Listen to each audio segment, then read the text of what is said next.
अस्सलाम वालेकुम हुजूर, मेरा नाम नाज़िया रहमान है, मेरे पापा का नाम कलीम रहमान है, तुम्हारे अब्बा का नाम क्या है? कलीम रहमान है, मेरी माँ का नाम आंसागुल रहमान है।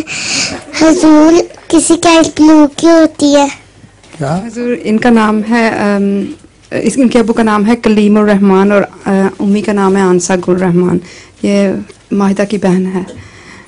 हुजूर, इनका पहला सवाल है कि हुजूर कुछ लोगों की आंखें नीली क्यों होती हैं? ये तो अल्लाह ताला के खेल है। कोई काली आंखें, कोई बुरी आंखें, कोई नीली आंखें।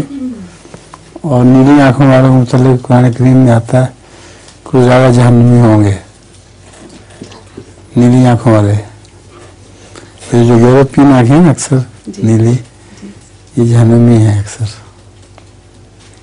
कभी कभी ब्लू कलर आइज भी होती है। काली आंख, ब्लू कलर आइज वो लड़कियां लगा लेती हैं ना कई दफा ब्लू। वो और बात खुद बनाती हैं।